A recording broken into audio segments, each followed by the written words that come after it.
Morning. As usual, I was rushing to get here this morning, and so it took me a little while to get myself organized, and but I am here. And today we're going to talk about wholeness, psychic energy, and archetypes. And so, first of all, I want to give you a sense. Uh, Here, I want to get on my other iPhone. I want to get the chat up so that I can see what you're saying on the chat. And so this is going to take me just a minute to get the chat functional on my second iPhone. Good morning. I'm going to be with you in just a moment. Um, I'm trying to find how I can see your chats. Hmm.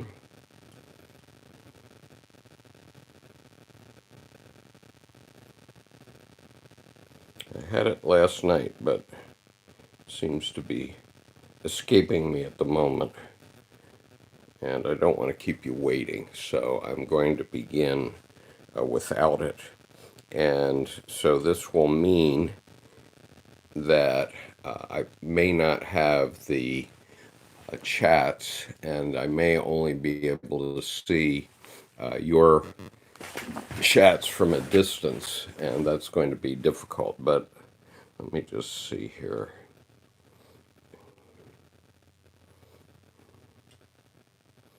Hmm.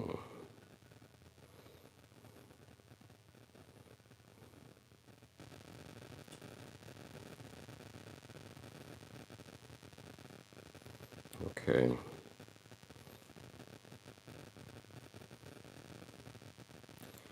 Doesn't seem to be working today. I don't know why. And it would be wrong of me to keep you going. Oh, maybe this is going to get it. Aha.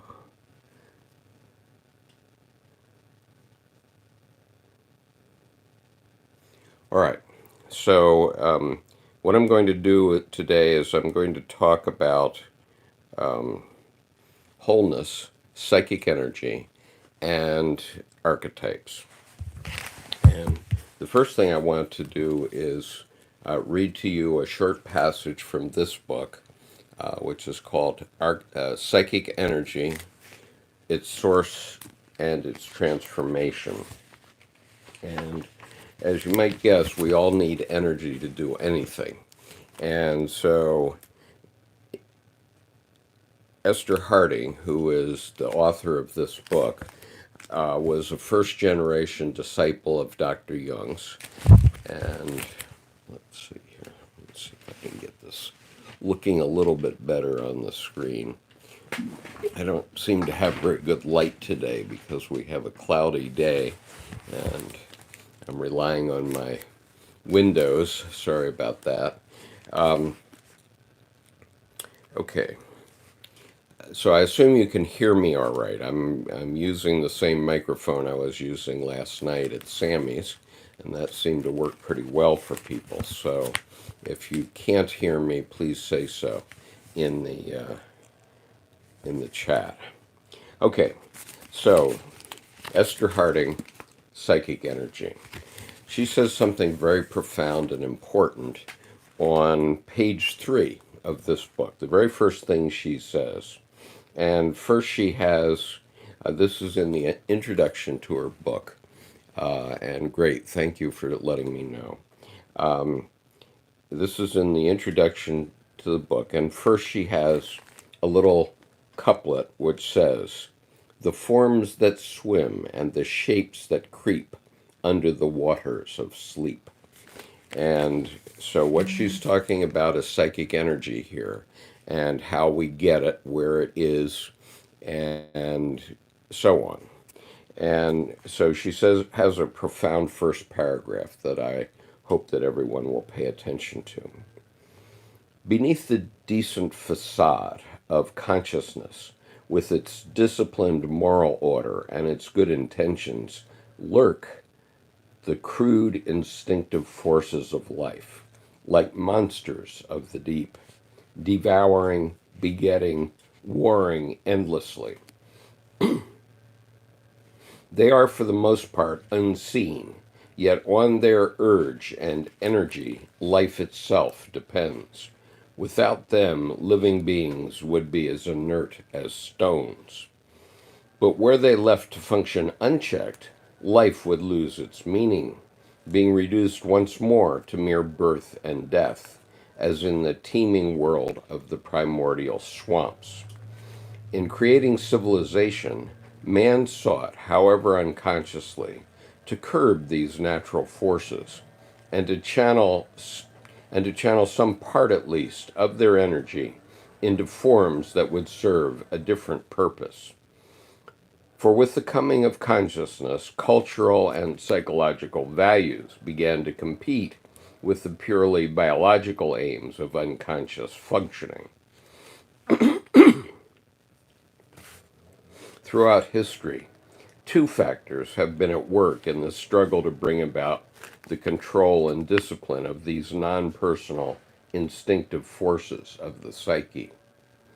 Social controls and the demands of material necessity have exerted a powerful discipline from without, while an influence of perhaps even greater potency has been applied from within the individual himself in the form of symbols and experiences of a numinous character, psychological experiences that have had a powerful influence on certain individuals in every community.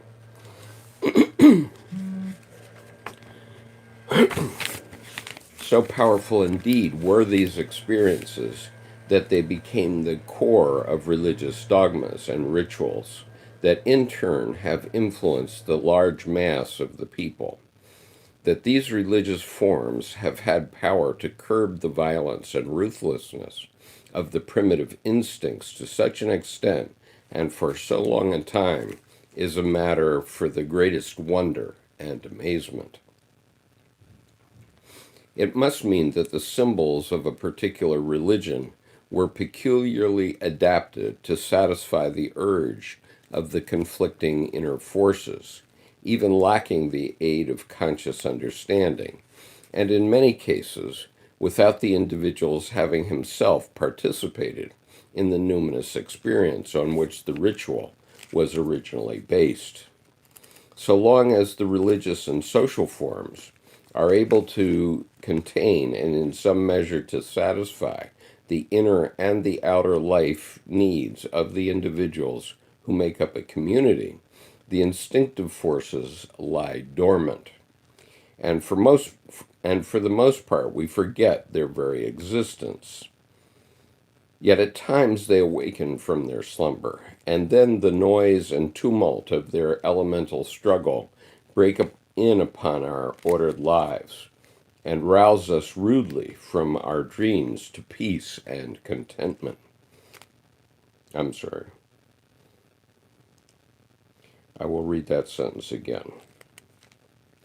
Yet at times they awaken from their slumber, and then the noise and tumult of their elemental struggle break in upon our ordered lives, and rouse us rudely from our dreams of peace and contentment. Nevertheless, we try to blind ourselves to the evidence of their untamed power, and delude ourselves into believing that man's rational mind has conquered not only the world of nature around him, but also the world of natural instinctive life within. These childish beliefs have received not a few shocks of late. The increase in power that science has made available to man has not been equaled by a corresponding increase in the development and wisdom of human beings, and the upsurge of instinctive energies that has occurred in the last 25 years in the political field has not as yet been adequately controlled. let alone tamed and converted to useful ends. Yet for the most part, we continue to hope that we will be able to reassert the ascendancy of reasonable, conscious control without any very radical concomitant change in man himself. It is, of course, obviously easier to assume that the problem lies outside of one's own psyche than to undertake responsibility for that which lurks within oneself. But, but are we justified in taking this attitude? Can we be sure that the instinctive forces that caused the dynamic upheavals in Europe and obliterated in a decade the work of centuries of civilization are really limited by geographical and racial boundaries to the people of other nations? May they not, may they not, like the monsters of the deep, have access to all oceans? In other words, is our sea, the unconscious as we participate in it, exempt from such upheavals? The force that lay behind the revolutionary movements in Europe was not something consciously planned for or voluntarily built up. It arose spontaneously from the hidden sources of the Germanic psyche, being evoked perhaps, but not consciously made by willpower. It erupted from unfathomable depths and overthrew the surface culture that had been in control for so many years. This dynamic force seemingly had as its aim the destruction of everything that the work of many centuries had laboriously built up and made apparently secure, to the end that the aggressors might enrich themselves in the resulting chaos at the expense of all other peoples, meanwhile ensuring that none would be left with sufficient strength to endanger the despoilers for centuries to come. The excuse they offered for their disregard of international law and the rights of others was that their own fundamental needs had been denied. They justified their actions on the ground of instinctual compulsion, the survival urge that requires living space, defensible borders, and access to raw materials, demands in the national sphere corresponding to the imperatives of the instinct of self-preservation in the individual. The aggressors claimed that the gratification of an instinct on the lowest biological level is an inalienable right, regardless of what means are employed for its satisfaction. Quote, "My necessity is of paramount importance. It has divine sanction. I must satisfy it at all costs. Your necessity, by comparison, is of no importance at all." This attitude is either cynically egotistic or incredibly naive. The Germans are a Western people and have under Christian influence for centuries, and have been under Christian influence for centuries. They might therefore be expected to be psychologically and culturally mature. Were this the case, would not the whole nation have to be judged to be antisocial and criminal? It was not only the Nazi overlords with their ruthless ideology who disregarded the rights of others so foully. The whole nation manifested a naive egocentricity akin to that of a young child or a primitive tribe, and this rather than a conscious and deliberate criminality may perhaps account for their gullibility and their acquiescence to the Nazi regime. Deep within the Germanic unconscious, forces that were not contained or held in check by the archetypal symbols of the Christian religion, but had flowed back into pagan forms, notably Wotanism, were galvanized into life by the Nazi call.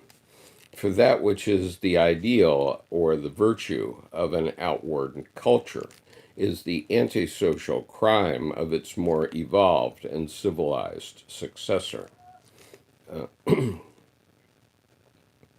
Okay, I'm going to stop at that point. What Dr. Harding was getting at, and Dr. Jung got at, and Dr. Edinger spoke about, is that I'm going to have to pull my camera closer to me so I can see your chats.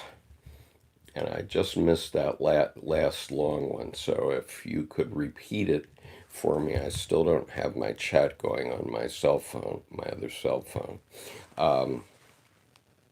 So, closed dark eye at the center, what could this mean?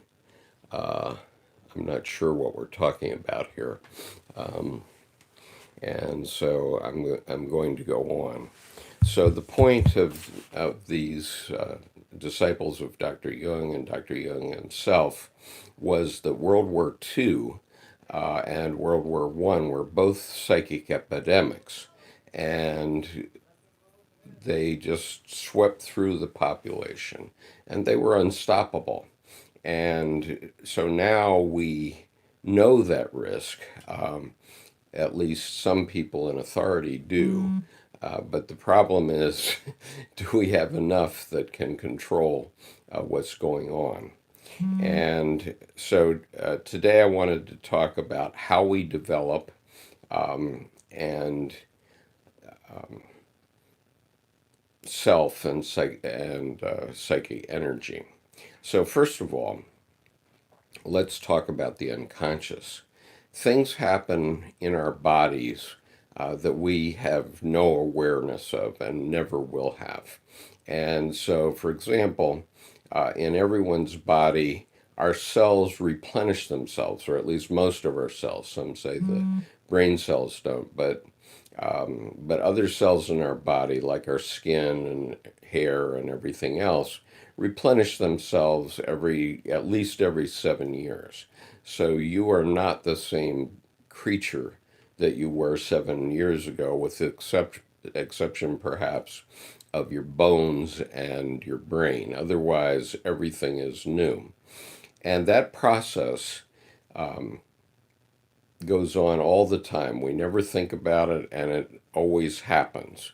And probably at the cellular level, we could say that the cell is a kind of creature that knows how to rebuild itself and to reproduce itself. And so we don't really need a brain for that. That is happening at the automatic level of the unconscious. And there are other things that are closer to the top, things like our breathing. Our psyche tells us to breathe 12 times a minute. And if we stop doing that for more than 5 minutes, let's say, we die. And so we have to breathe, and we're forced to. In other words, people can't just hold their breath and then die. That doesn't happen, because when your breath gets out enough, then you gasp for air, certainly, and then you bring in a new breath. And so normally, even if you're asleep and something plugs your nose and mouth while you're asleep, still you'll wake up automatically and then you'll breathe. And so there are those things that are happening at a very unconscious level. But the psyche that we're talking about is a psyche that is still very deep, but it's not that deep. It's not so deep that we don't have to ever think about it. And so that psyche, like all other parts of our body, are not wasteful. Okay, that those parts of our psyche are not wasteful. In other words, we always our body and our brain and our psyche is always telling us how to live. And with wholeness, what happens is that when you're born, your psyche knows how to build you up into being an adult and up through your age and so on. And so if we take it in lower animals, for example, Dr. Jung's favorite example was the weaver bird. The weaver bird is born and already knows how to weave its nest in a certain way. And all of that is archetypal, it's automatic in the weaver bird. The weaver bird really has no consciousness of it. He's just doing what his instinct tells him to do. And every and weaver birds, if you emerge from an egg from a weaver bird, then you're going to be a weaver bird. And the same for a tiger or an elephant or a human being. If you emerge from the source of life in your species, you're going to end up in that species. And your body knows exactly through your DNA exactly how to create you. And and it does that through archetypal programming, in effect. That programming is likely in the DNA. We may know about it someday. And those are the archetypes. And so the way to think about it is to imagine a canyon like the Grand Canyon, but it has no water in it. That would represent the archetypes that are built into your psyche from the beginning. And then something happens to open the water. Perhaps there's a dam at the top of the river, and that dam has been closed off, so the canyon has no water in it. But suddenly the water is going to overflow behind the dam, and so the dam operators have to release some water. And it comes down into the canyon. The canyon is organized in a certain way, and when that happens, things emerge. Things are constellated. What we say is constellated, and that comes from constellations, of course. But in other words, there's a certain constellation that's in your psyche, and that has now water in it. And so a constellated archetype would be one in which the canyon is there and the water is then coming through that. And so we all have these canyons, metaphorically now, we all have those canyons in our psyche. And as we grow, our body knows when to put water in those normally.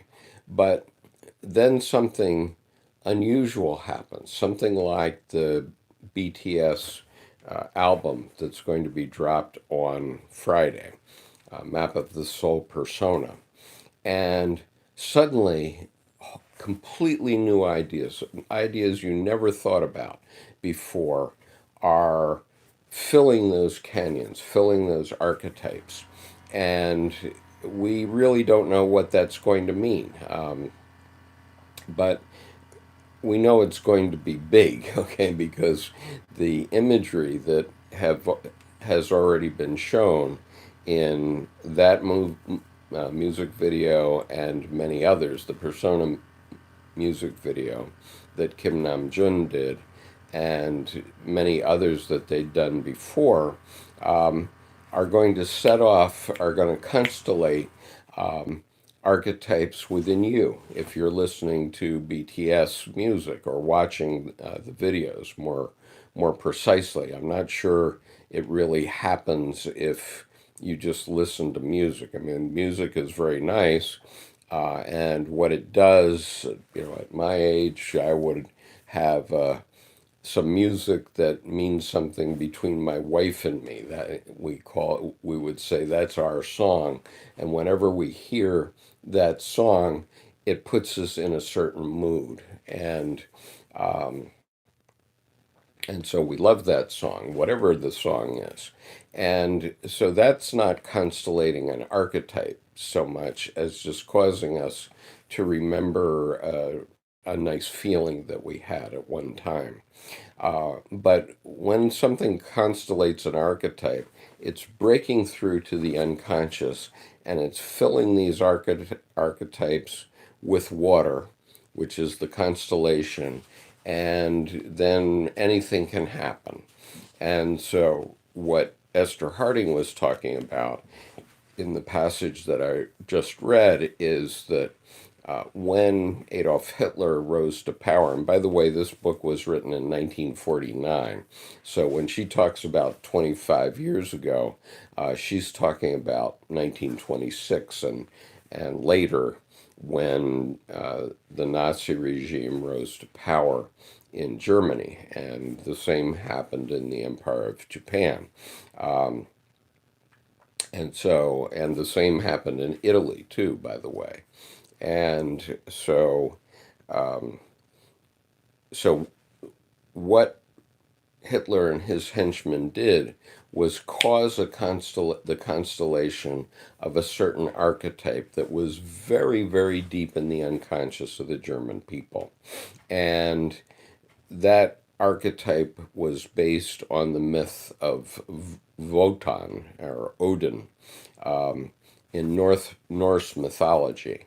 And that archetype got constellated, and once it was constellated, there was no stopping it. For the next 20 years and 12 years of the Nazi regime. Now, remember in 1933 or 1934, I think it was 34, Adolf Hitler was elected, popularly elected, by the most votes of any German chancellor up to Angela Merkel. So before Angela Merkel, the most positive votes for any German chancellor was for Adolf Hitler, and everybody thought he was a hero. It turned out that he was the devil himself. And so, are we saying BTS is waking people's archetypes up, making them no longer dormant? Yes, we are saying that. And and what what is significant, if we take, for example, the Red Book. I need to move my mic for a minute. Okay, but here's the Red Book. And so I've shown this before. And the Red Book is filled with images. Okay, so for example, here's Dr. Jung's image of Philemon, who represented his deep self, his God image. And so when he was going through his archetypal experience, he had a lot of things coming out of his psyche. Speaking of Hitler, I was just curious, did people question him during his time? I mean, he didn't really exactly, well, I didn't see all of your tweet, but yes, people did question him, and most of them thought things wouldn't be bad. And keep in mind, things were very bad after World War One in Germany because the Allies at the end of World War One had put a very punitive treaty on the German people, and that caused huge inflation and huge pain and suffering among the German people after World War One. And so the result of that was that Hitler was able to use just one phrase, Diktat of Versailles. That Versailles refers to the Versailles Treaty. And in all of his speeches, he would say, Diktat of Versailles, Diktat of Versailles. And that would remind all Germans that how angry they were about how they were treated after the war. And so that drew people to him. And it constellated that vengeful feeling among the German people. And so once the psychic epidemic got going, it went right through the people. Now, at a personal level, this can happen to you. This type of thing can happen to you and it can happen to you when you're exposed to Jungian ideas, which is one of the reasons why analysts are a little concerned. So, for example, when Dr. Jung read Damien, he really didn't think that that sort of information should be out in the public. He thought it should be in a analytic clinic because he was afraid of what would happen. And I read this a couple of days ago, but you may not have seen it yet. But I was reading from this book, C.G. Jung, A Biography in Books. And in this, he was talking about Damien. And so Damien is the inspiration for an earlier BTS album. And let's see.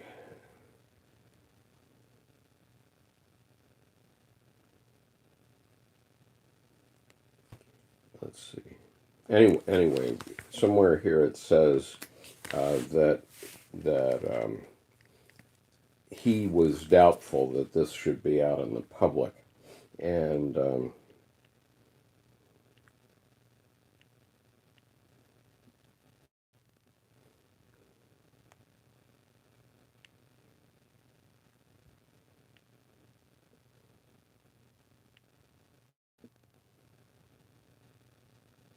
okay, I'm not finding the exact words, but let me just read a little excerpt of this for those of you who are here. Um,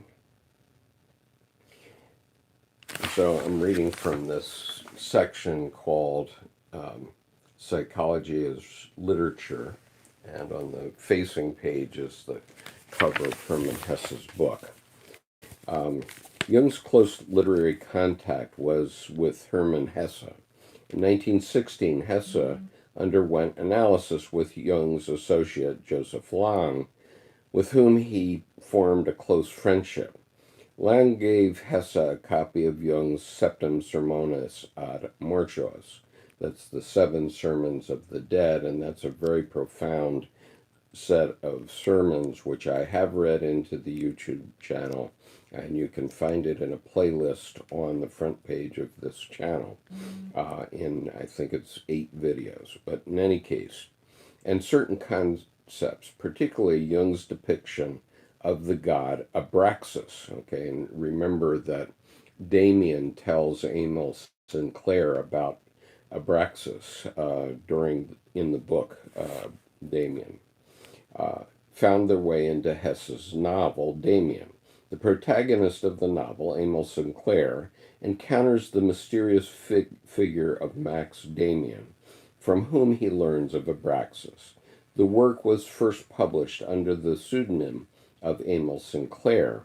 As Lang informed Hesse, when Jung came across the book, he thought that it contained remarkable things, but he was in great disquiet that something such as this could have arisen outside of analysis.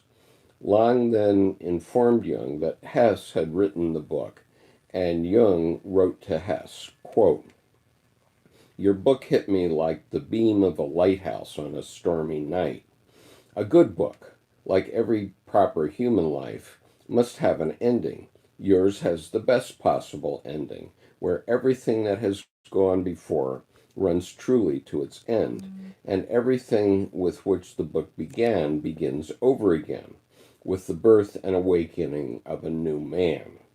The Great Mother is impregnated by the loneliness of him that seeks her. In the shell burst she bears the old man into death, and implants in the new and everlasting monad the mystery of individuality. And when the renewed man reappears, the mother reappears too, in a woman on this earth." Jung recognized that Hesse had presented in literary form notions close to what he had been at work on in the Red Book. In recognition of this kinship, Jung continued his letter by entering into a shared conceit. "I could tell you a little secret about Damien, of which you became the witness, but whose meaning you have concealed from the reader and perhaps also from yourself. I could give you some very satisfying information about this, since I have long been a good friend of Max Damien's, and he has recently initiated me into his private affairs under the seal of deepest secrecy. Perhaps in order to hear what secrets he had learned from their mutual friend, Hesse had some analytical sessions with Jung between February and April 1921.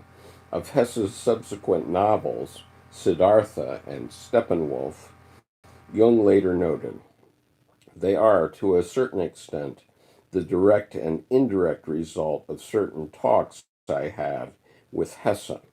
And so I'm not going to read more of that. I did read it a couple of days ago in a different video that I haven't edited yet, and I will do. And so that will be published in the next few days. But the point is that when these ideas come out, they can go out into society. And Dr. Jung, who was very conservative and said so, and just show you here. I didn't have the book, but in his memoir of his own psychic development, which is what Memories, Dreams, Reflections is, he says that he's extremely conservative, and he was very conservative about letting these archetypal ideas out into society. Now, from my point of view, I do understand why at that time he was very conservative, because his Red Book period was a visioning period, and it was almost overwhelming for him. And so, and because it had happened to me too, I knew how overwhelming it was, because unlike Dr. Jung, who was already a professional psychiatrist, I wasn't a professional psychologist, and I didn't know what was happening to me. But what happened to me was I read a book called Women Who Run with the Wolves by Clarissa Pinkola Estes. And Shamdasani found a way to combine Eastern mysticism and Western. Sorry, I didn't see it again. I will go back and look through this chat after this video is published and see if I can find some points that need further elaboration in a future video. But I've been racing as fast as I can to give access to this information. So my point is, when I read Women Who Run with the Wolves, that constellated in me a whole lot of archetypes. And I wanted to write a novel. And so I started to write my novel, and suddenly I started to have visioning like Dr. Jung had. And the visioning it just wrote itself. And last night, Bill, one of my local members, said that Bob Dylan couldn't remember writing his early songs, probably the ones that are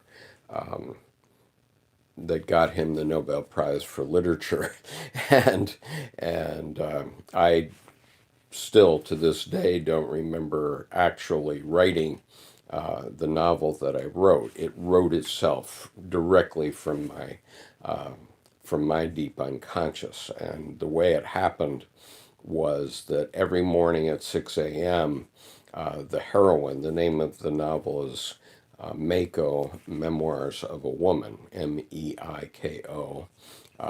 It means a beautiful child. And so Meiko goes from age 15 to age 75 as a woman. And I didn't, because I was a man trying to write a novel about a woman, I needed some guidance. And so Dr. Estes had given, after one of the stories, which is called Vasilisa the Wise, a 9-step process that women typically go through as they develop their intuition. And I'm already a very intuitive person anyway, for a variety of reasons. And so what did was I used Dr. Estes's template, and it worked great because when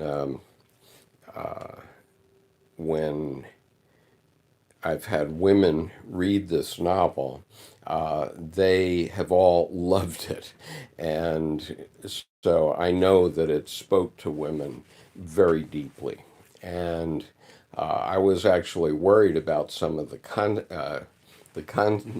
contents of my novel, and so I put it in my drawer for 21 years, from 1993 to 2014, but when the Red Book came out in 2009, I said, wow, here's Dr. Jung having an experience very much like mine, and although different.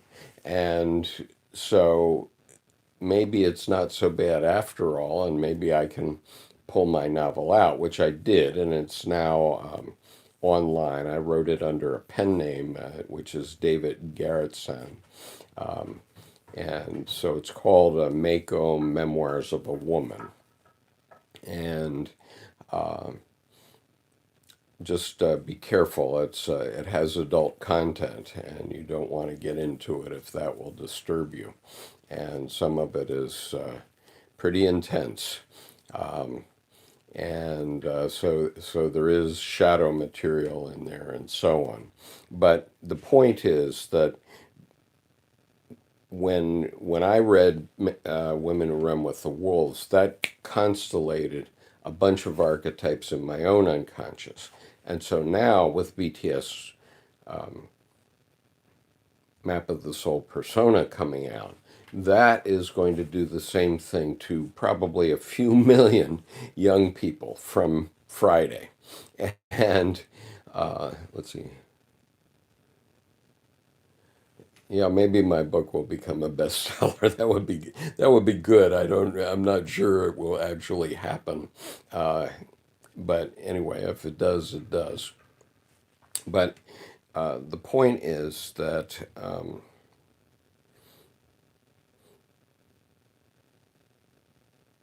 these archetypal ideas do constellate these things. And so young people who are looking, is it harder for men to connect, bring out their feminine side, or is it relative? Well, I think it's hard for both men and women, and this is something that Dr. Stein spoke of in his book, Jung's Map of the Soul, an introduction. And so I suggest you start there because that will be an overview and you'll get a sense of how difficult it is. And in many cases, it requires actual analysis to bring these things out because people can be very depressed, and that's a sign of a neurosis, perhaps, where one side of your brain is fighting with the other side of your psyche. It's not your brain, it's your psyche. So one side of your psyche is saying this, and the other side is saying that, and they're clashing, and you don't know how to deal with it.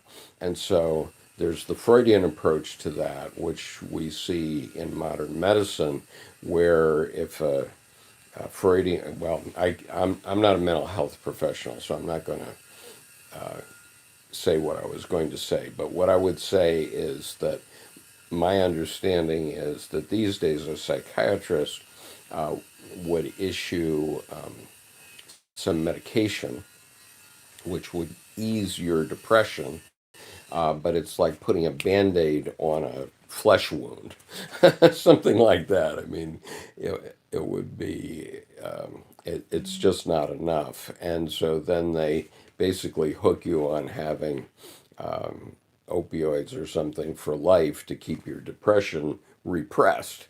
And in the end, that's not going to be terribly healthy.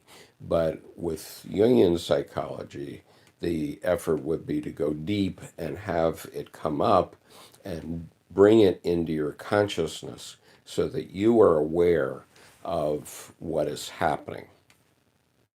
Okay, so and then once you have consciousness, that's what kind of solves the problem. I think personality type also a factor. Yes, personality type is certainly a factor because we all have different personality types. Just within the Myers-Briggs, someone mentioned the other day that there are eight personality types, but actually there's 16, and all of us are somewhere on each of the four scales. So if you're talking about sensing and intuitive, for example, on that scale, where are you on that scale? And since we all are at different places on those scales, we all have different personalities, although there are, in Jungian terms, 16 major personality types that we would call INTP or INTJ or ISFJ or something like that. And that would give you a 30,000 feet view of your psyche, but then it doesn't get down into the details. But it's very useful to know these things in business because if you know these things and you know how another person is going to react, then you can tailor what you say to somebody so that they'll be more positive toward you. Okay, but the point is that when as BTS becomes more and more famous around the world and as more and more of these archetypal videos, they are going to constellate a lot of archetypes in the collective. And so it's best to be aware, forewarned is forearmed, so you can be conscious of that and conscious of the fact that these archetypes are overwhelming and and that you and that sometimes they're uncontrollable. And so uncontrollable would be the examples of World War I and World War II and various other wars that we've had around the world. Those are all psychic epidemics that occur. Now, we can hope that the psychic epidemic that will come out from BTS's work, and I'm very hopeful, is love and human understanding around the world. That would be terrific. And it seems everything I've seen about BTS Army is that that is what is happening so far. And so that idea is extremely exciting to me. Okay, so so I've talked about archetype being like a canyon.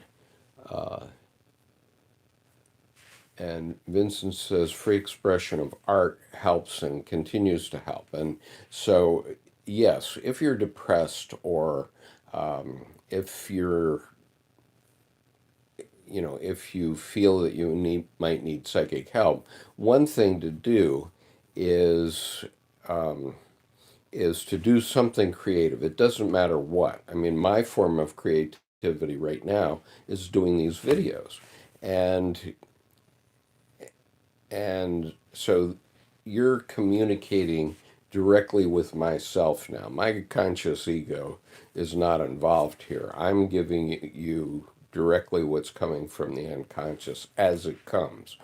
And so that's my flow, that's my way of connecting between my ego and myself, is what I'm drawn to produce as a video on a given day is my creativity coming out and giving me commerce between my ego and myself.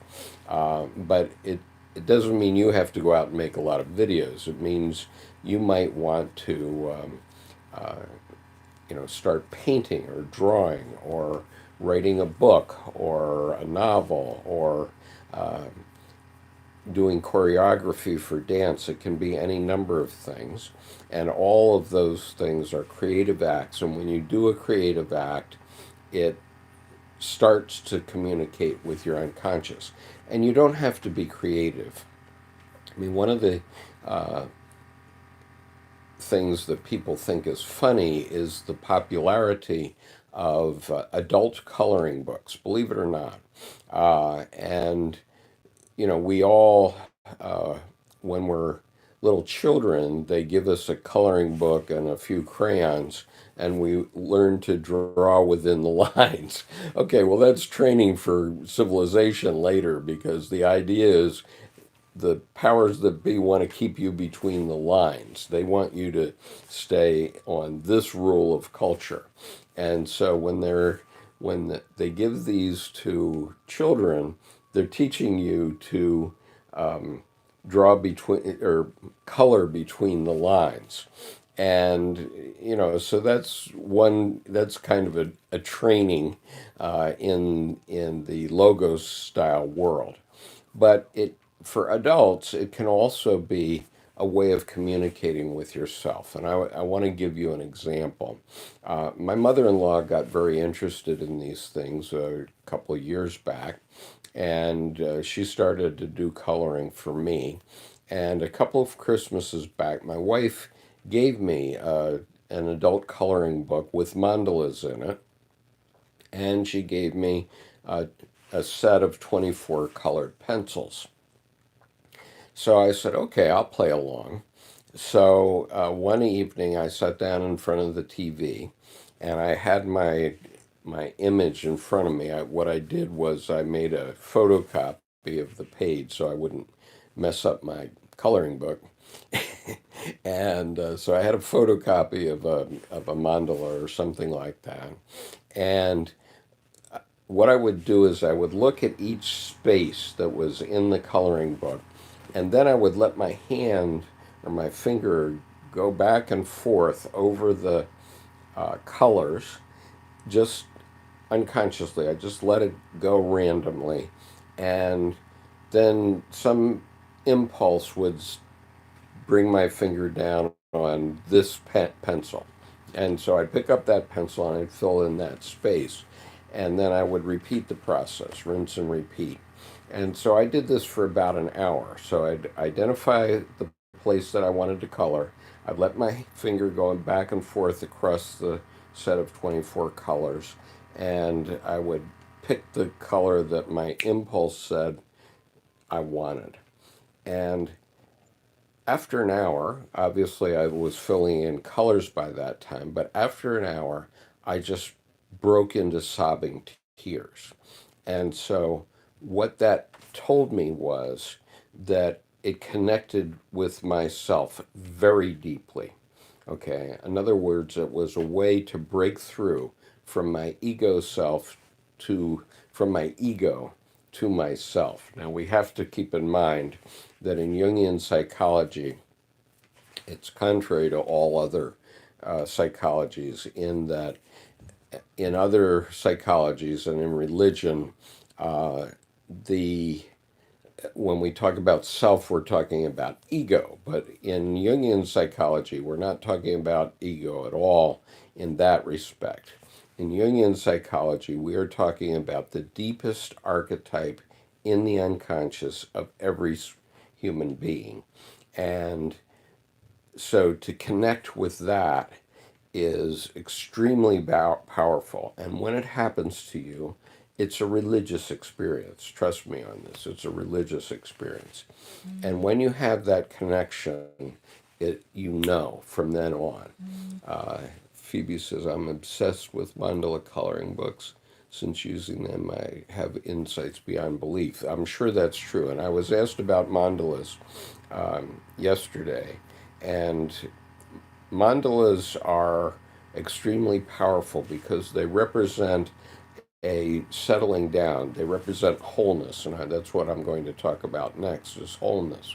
And so your your psyche, yourself, throws up into dreams and visions images of mandalas when you're scattered. Okay, when your ego is up here and it's all scattered, then you'll have a dream or a vision about a mandala, or you'll see a mandala, and that will help you bring things back together. And so that's why you see mandalas everywhere. I mean, in the cathedrals of Europe, you see mandalas, and in, you know, every culture we have mandalas. And so Dr. Jung, during the First World War, he was called to active service in the Swiss Army. He was a medical officer, and he was going through this very difficult midlife crisis time at that point. And so what he did was he every morning would draw a mandala. And each one of them was different. And so we have a lot of examples of Dr. Jung's mandalas. I'm not sure I can find one that's easy to show you on my cell phone here, but he, well, throughout his career, he was drawing mandalas. So here's an image from the Red Book, and you can see there's a mandala in it. There's chaos down below it. This represents the unconscious, and this represents the heavens. And here's his mandala in this picture. I don't know if I can find another good one. You know, here he's illuminated a page, and in this tradition, he was trying to create a bee. So he actually created two mandalas, a self mandala or a self mandala here and an ego mandala here, and showing the connection between the two. And so that's a very interesting one. So here is he was writing in German calligraphy his story, and here he did this painting, which represented a bee, I think. And I don't read German, and I certainly don't read German calligraphy, so I'm not exactly sure what he was doing. But you know, this is why kaleidoscopes are so popular. My wife gave me a kaleidoscope once years ago, and I used it so much I finally broke it. And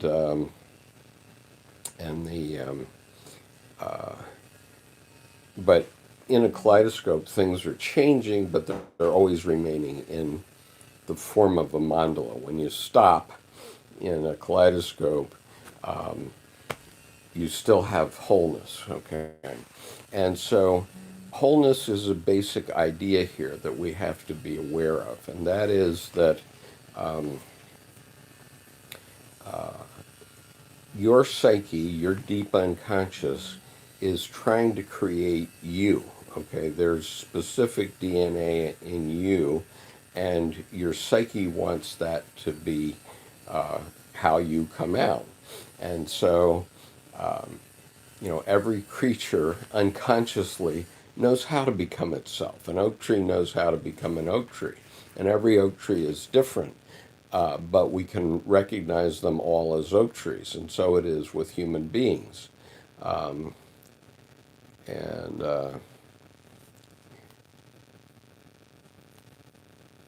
yeah, I'm sorry, I'm not appreciating some of these comments, and if I go back through this chat and I find people denigrating any nationality or any religious type, I will block you from my channel. And so just beware if you're going to be political and say things like about Jews or any other such thing, I am going to block you from this channel permanently. And I may, depending on what you say, I may turn you into YouTube. So just be very careful what you say. And because this is not the place for it, and the BTS launch, you know, this is not acceptable, these discussions, and I'm not interested in seeing conspiracy theories or any other such thing on this chat. And to the extent that we have conspiracy theories on the chat, then I'm I'm going to terminate you. Really, I'm going to terminate you from the channel. Um, and um, and so just chill out, folks.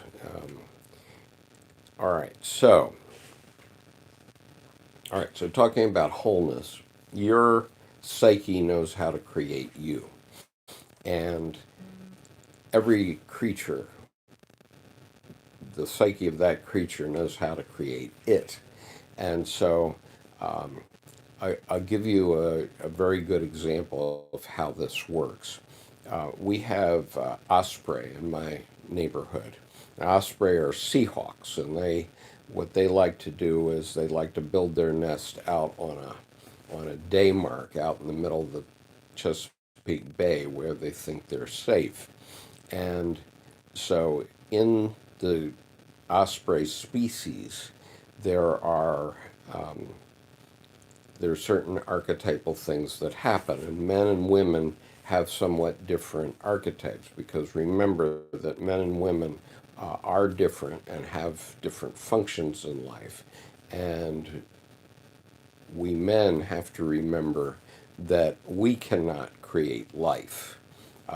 Women create life, and so they instinctually create life in a different way, and they are different than men are just naturally.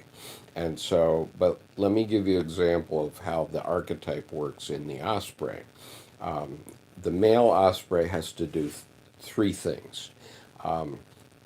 The female picks a location for a nest, and a male comes by, and the male has to do a sky dance. In other words, he has to get the female's attention.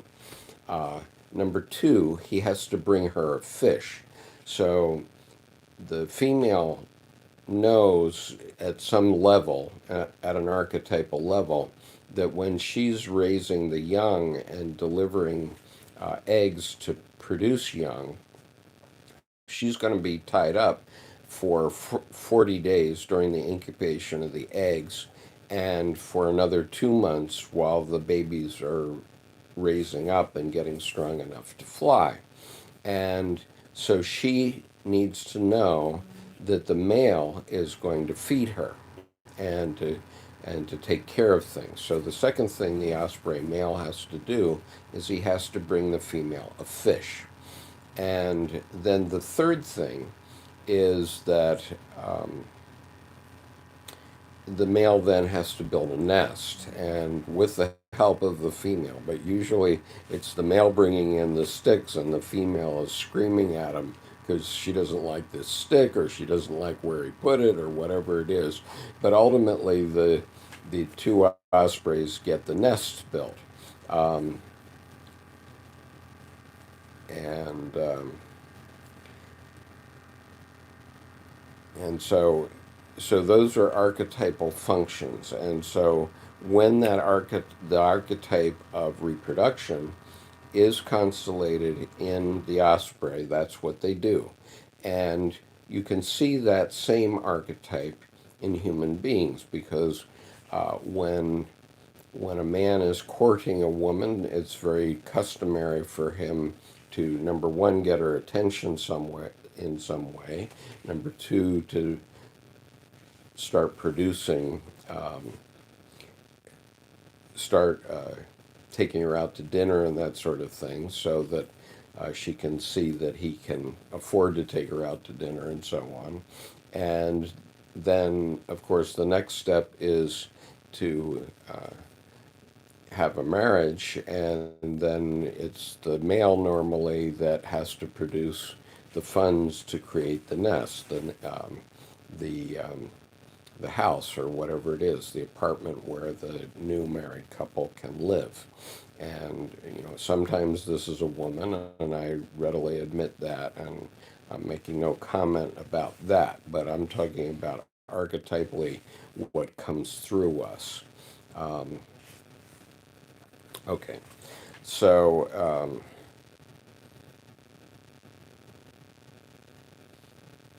so anyway, going back to wholeness now and this idea of mandalas.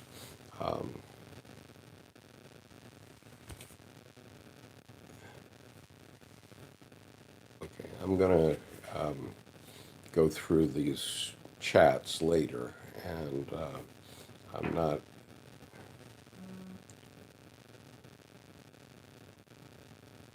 Yes, Phoebe says perhaps some things have been constellated already, and that's uh, in some way that's probably very true.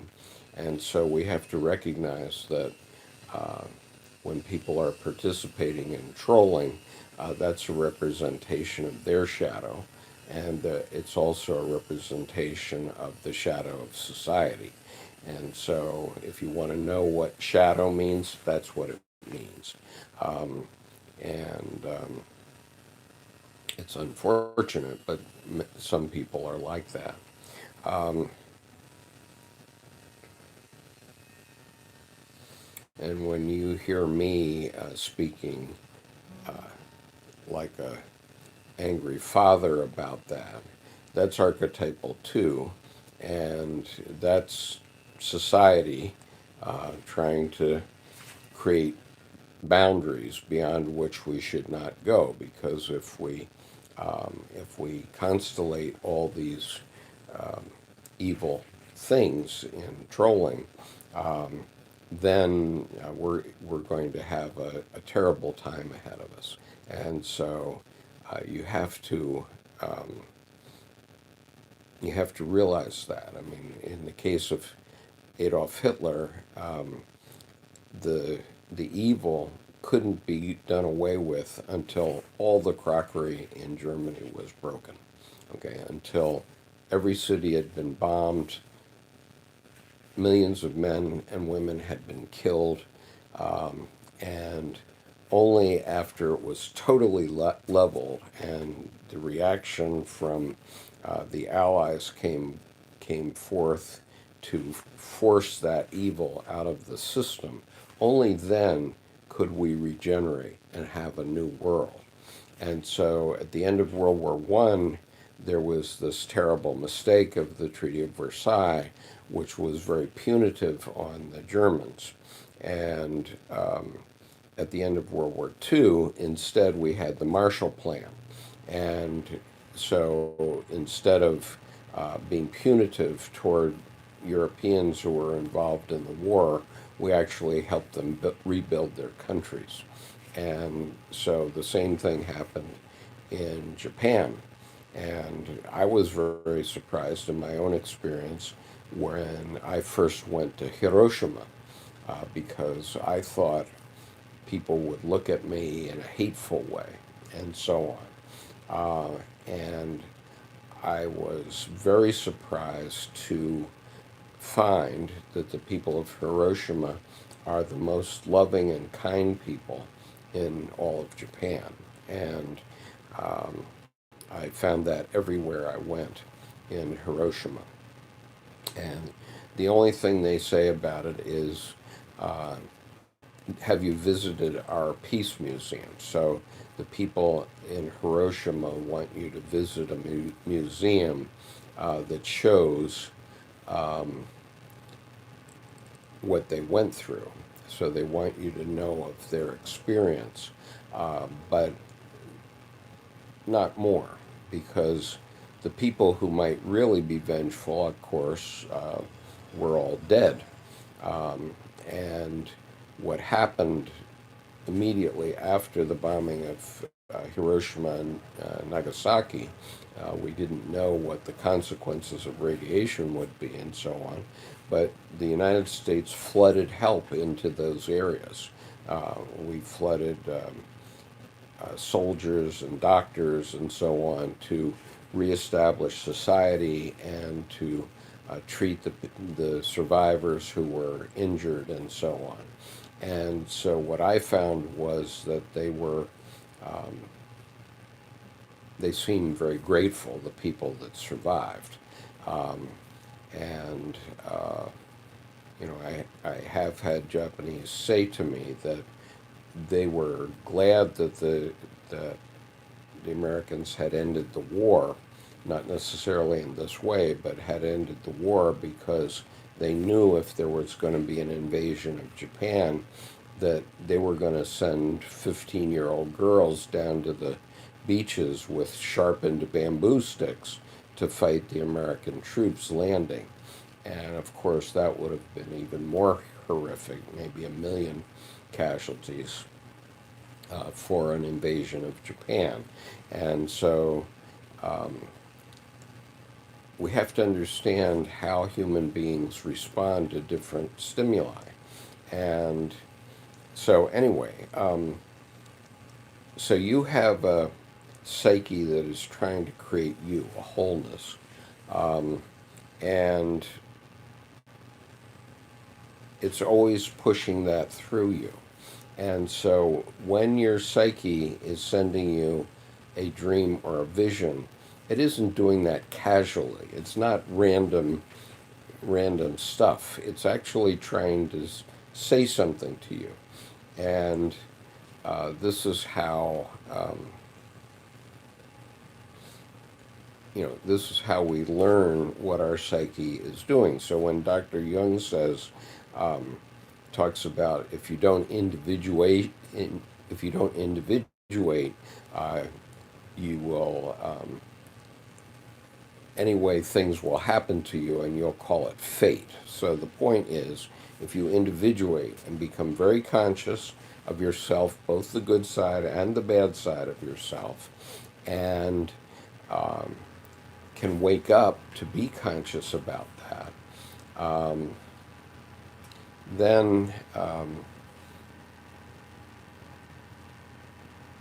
then you're going to individuate, and you may see something coming. You'll be conscious, and therefore you may see something coming and be able to avoid it. But if you're not conscious of it, anyway, it's going to happen, except it's going to come upon you as fate, and you won't be able to control the situation because you weren't conscious back in the day. So, all right. Phoenix Christopher, knock it off, okay?